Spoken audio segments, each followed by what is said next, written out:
10th வரைக்கும் படிங்க, அதுக்கப்புறம் ஒர்க் அவுட் பண்ண தேவையில்லைன்னு சொல்லுவாங்க. ஆனால் 12th வரைக்கும் படிங்க, அதுக்கப்புறம் ஹார்ட் ஒர்க் பண்ண தேவையில்லைன்னு சொல்லுவாங்க. 12th முடிச்சுட்டு காலேஜ் போனீங்கன்னா ஜாலியாக இருக்கலாம்னு சொல்லுவாங்க. காலேஜ் முடிச்சுட்டு வேலைக்கு போனீங்கன்னா ஜாலியாக இருக்கலாம்னு சொல்லுவாங்க. ஆனால் உங்களுடைய ஹார்ட் ஒர்க்கோடைய டெட்லைன் பார்த்தீங்கன்னா அவங்க டெத் தான். இது வந்து ஒரு ஃபேமஸ் யூடியூபர் சொன்னது, அப்படியே நான் என் வீடியோவில் சொல்கிறேன். வீடியோட மெயின் எய்ம் எதுன்னு பார்த்தீங்கன்னா, ஃபஸ்ட் இயர் MBBS எக்ஸாம் எழுத போகிறவங்களுக்கு இன்னும் 2 to 3 months தான் இருக்குது. அவங்களுக்கான ஒரு மெயின் ஒரு ஃபோக்கஸ் பண்ணுற இந்த வீடியோவாக தான் இருக்கும். மெயினாக பார்த்தீங்கன்னா இந்த வீடியோவில் நான் எதை பற்றி சொல்கிறேன்னா, அனாட்டமி, ஃபிசியாலஜி, பயோகெமிஸ்ட்ரி, இந்த 3 சப்ஜெக்ட்ஸ் தான் ஃபஸ்ட் இயரில் இருக்குது. அந்த 3 சப்ஜெக்ட்லையுமே எல்லா ஸ்டூடெண்ட்ஸுமே ரொம்ப பயப்படக்கூடிய சப்ஜெக்ட் எதுன்னு பார்த்தீங்கன்னா அனாட்டமின்னு தான் சொல்லுவேன். ஆனால் எனக்கு பிடிச்ச சப்ஜெக்ட்னு பார்த்தீங்கன்னா அனாட்டமி தான் ஃப்ரெண்ட்ஸ். ஏன்னா அனாட்டமி நான் படித்தனால தான் நான் அனாட்டமியில் டிஸ்டிங்ஷனே வாங்கினேன். ஸோ இந்த வீடியோ நீங்கள் முழுக்க பாருங்கள், எப்படி அனாட்டமியை ஈஸியாக ஃபுல்லாக படித்து நல்ல மார்க் எடுக்கலாங்கிறத பற்றி சொல்கிறேன். இதுக்கப்புறம் அடுத்த வீடியோவில் வேணால் நான் பயோகெமிஸ்ட்ரி இல்லை ஃபிசியாலஜி பற்றி தெளிவாக சொல்கிறேன். ஆனால் நிறையா பேருக்கு வந்து எப்படி நீட் வந்து ஃபிசிக்ஸ் ஒரு ஃபியர் இருந்துச்சோ, அதே மாதிரி ஃபஸ்ட் இயர் MBBS எக்ஸாமில் அனாட்டமி ஒரு மிகப்பெரிய ஒரு ஃபியர் கண்டிப்பாக கொடுக்கும். அதுவும் எக்ஸாமுக்கு ஒரு நாளைக்கு முன்னாடி கண்டிப்பாக செம ஃபியர் கொடுக்கும். அந்த ஃபியரெல்லாம் எப்படி ஃபியரே இல்லாமல் பண்ணலாங்கிறது இந்த வீடியோவில் பாருங்கள். ஸோ ஓகே, ஃபஸ்ட்டு நீங்கள் நீட்டு படிக்கும் போது எப்படி ஒரு ப்ராப்பர் ஷெடியூல் போட்டிருப்பீங்களோ அந்த மாதிரி ஷெடியூல் போட்டெல்லாம் நீங்கள் ஃபஸ்ட் இயர் எக்ஸாமில் கண்டிப்பாக படிச்சிருக்கவே மாட்டீங்க. ஏன்னா நீட் படித்து முடிச்சுட்டு நீங்கள் MBBS எக்ஸாமுக்குள்ளே நுழையும் போதே, அதாவது MBBS காலேஜுக்குள்ளே நுழையும் போதே நீங்கள் வந்து ஜாலியாக இருக்கலாம்னு தான் சொல்லி நுழைவீங்க. எனக்கு தெரிஞ்சு எங்கள் காலேஜை நான் ரெஃபரன்ஸ் வச்சே சொல்கிறேன். எங்கள் காலேஜில் பார்த்தீங்கன்னா மதுரை மெடிக்கல் காலேஜில் 250 ஸ்டூடெண்ட்ஸ் படிப்பாங்க. 250 ஸ்டூடெண்ட்ஸில் எப்படியும் 250 ஸ்டூடெண்ட்ஸுமே டெய்லியும் படிக்கிற மாதிரி இருக்க மாட்டான். ஏன்னா ப்ரொஃபஸர்ஸ்லாம் என்ன சொல்லுவாங்கன்னா, டெய்லியும் ஒரு 1 hour படிங்க, அப்போ தான் கடைசி நேரத்தில் உங்களுக்கு ஃபியரே இருக்காதுன்னு சொல்லுவாங்க. ஆனால் எல்லாருமே எல்லாம் 1 hour படிப்பாங்கன்னு சொல்ல மாட்டேன். இன்க்ளூடிங் நான் கூட டெய்லியும் படித்தேன்னு கூட சொல்ல மாட்டேன். ஏன்னா டெய்லியும் ஸ்போர்ட்ஸ் போயிடும், அந்த மாதிரி எக்ஸ்ட்ரா கரிக்குலர் ஆக்டிவிட்டிஸே நிறையா போயிடும். MBBSனா எக்ஸ்ட்ரா கரிக்குலர் ஆக்டிவிட்டிஸ்லாம் இருக்காதுன்னு நினைப்பாங்க. பட் அதுதான் 90% இருக்கும். அதாங்க உண்மை. ஸோ ஒரு 100 ஸ்டூடெண்ட்ஸ் தான் பார்த்தீங்கன்னா 100 to 50 அந்த மாதிரி ஸ்டூடெண்ட்ஸ் தான் டெய்லியுமே 1 hour படிப்பாங்க. மிச்ச பேர்லாம் என்ன பண்ணுவாங்கன்னா, அப்பப்போ இந்த இன்டர்னல் எக்ஸாமு இதெல்லாம் வரும், அது அப்படி தான் படிப்பாங்க. சில பேர் வந்து அது கூட படிக்க மாட்டாங்க. அவங்களாம் என்ன பண்ணுவாங்கன்னா, கடைசி 2 to 3 months தான் படித்து நிறையா பேர் டிஸ்டிங்ஷன் ஹானர்ஸ் கூட எடுத்திருக்காங்க. ஸோ நீங்கள் ஒரு கேள்வி கேட்கலாம், அப்போனா MBBS நீட்டோட ஈஸியாக கடைசி 3 மாதத்துலேயே படிச்சிடலாமா அப்படின்னு கூட கேட்பாங்க. கடைசி 3 மாதத்தில் படிச்சிடலாம், ஆனால் படிக்கணும், அதுதான் மெயின் வேலை. அந்த 3 மாதம் தான் இப்போ இருக்குது நம்ம கையில். 3 கூட இல்லை 2 மாதத்தில் கூட எக்ஸாம் நீங்கள் வரலாம். ஏன்னா ஆகஸ்ட், செப்டம்பர் இந்த மந்தில் தான் எங்களுக்கு எக்ஸாம் வரலாம். ஸோ இந்த 2 monthsல நான் வந்து மினிமமாக வச்சே பேசுகிறேன். இன்னும் 2 months தான் இருக்குன்னே வச்சு பேசுகிறேன். இப்போ வந்து மே எண்டிங்கில் இருக்குது. ஸோ ஜூன், ஜூலை இது மட்டும்தான் இருக்குன்னு வச்சுக்கோங்களேன். இப்போ கண்டிப்பாக உங்களுக்கு அனாட்டமி 1 month கண்டிப்பாக தேவைப்படும். இதுக்கு முன்னாடி ஸ்டார்ட் பண்ணி அப்பர் லிம்பு இதெல்லாம் முடிச்சவங்களுக்குலாம் பிரச்சனை கிடையாது. இன்னும் ஸ்டார்ட் பண்ணாதவங்களுக்கே சொல்கிறேன், நீங்கள் வந்து எப்படியும் first upper limb, lower limb and இந்த மாதிரி, அப்புறம் ஹெட் அண்ட் நெக், தொராக்ஸ், இந்த மாதிரி நிறையா இருக்குது. ஃபஸ்ட்டு நீங்கள் அப்பர் லிம்ப், லோயர் லிம்பு இதெல்லாம் நீங்கள் முடிச்சிட்டிங்கன்னா ஆட்டோமேட்டிக்காக உங்களுக்கு செம கான்ஃபிடன்ஸ் வந்துடும். ஏன்னா இதுலேருந்து நீங்கள் ஈஸியாக ஸ்கோர் பண்ணலாம். அதுக்கப்புறம் அனாட்டமியில் மெயினாக நீங்கள் ஃபோக்கஸ் பண்ண வேண்டிய மிகப்பெரிய ஒரு முக்கியமான சாப்டர் எதுன்னு பார்த்தீங்கன்னா தோராக்ஸ் தான் சொல்லுவேன். தோராக்ஸ்னால் இருக்கிறதுலே ஈஸியாக நீங்கள் படித்து முடிக்கலாம். அதே சமயத்தில் எனக்கு தெரிஞ்சு மேக்ஸிமம் 35 marks நீங்கள் அதுலேருந்தே எடுக்கலாம். ப்ராக்டிக்கலும் சரி, இந்த இதுலையும் சரி, உங்களுக்கு நிறையா ஸ்கோர் பண்ணக்கூடிய ஒரே சாப்டர்னு பார்த்தீங்கன்னா தோராக்ஸ்னு சொல்லலாம். ஆனால் ஹெட் அண்ட் நெக் பார்த்தீங்கன்னா வளவளன்னு போய்கிட்டே இருக்கும், உங்களுக்கே தெரியாது. நீங்கள் முன்னாடி படிச்சிருப்பீங்க, ஆனாலுமே கடைசி நேரத்தில் கண்டிப்பாக நிறையா பேர் எங்கள் கூட உள்ளவங்கலாம் பயந்தே செத்துட்டாங்க.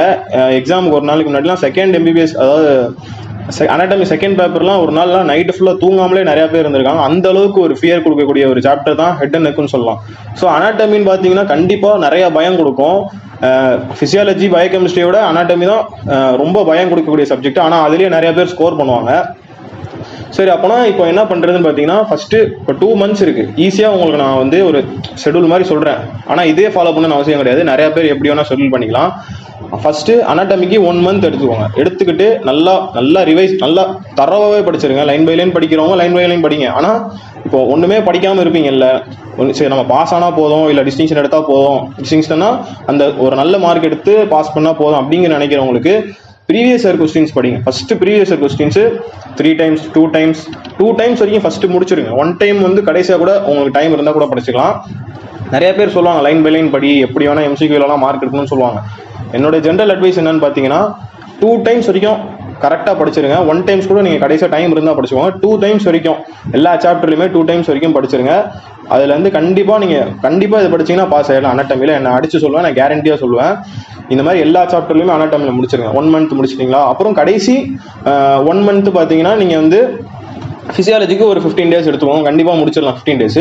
அப்புறம் பயோகெமிஸ்ட்ரிக்கு ஒரு 10 டேஸ் எடுத்துக்கோங்க, 10 டேஸ் முடிச்சிடலாம். ஏன்னா முன்னாடியே லைட்டாக படிச்சிருப்பீங்க, படிக்கலனாலுமே பாஸ் பண்ணுறதுக்கு வந்து 10 டேஸ் போதும் தான் நான் சொல்லுவேன். ஓகே, திருப்பி ஒரு 10 டேஸ் to 15 டேஸ் உங்களுக்கு எக்ஸாம் முன்னாடி இருக்கும். அந்த 10 டேஸ் to 15 டேஸ் நீங்கள் பயோகெமிஸ்ட்ரி இன்னும் 2 நாள்லேயே நீங்கள் முடிச்சிடலாம். ஏன்னா நீங்கள் பயோகெமிஸ்ட்ரி அந்த அளவுக்கு தான் இருக்குன்னு சொல்லுவேன். ஏன்னா பாஸ் பண்ணுறதுக்கு பெருசாக அப்படிலாம் படிக்கணும்னு அவசியம் கிடையாது.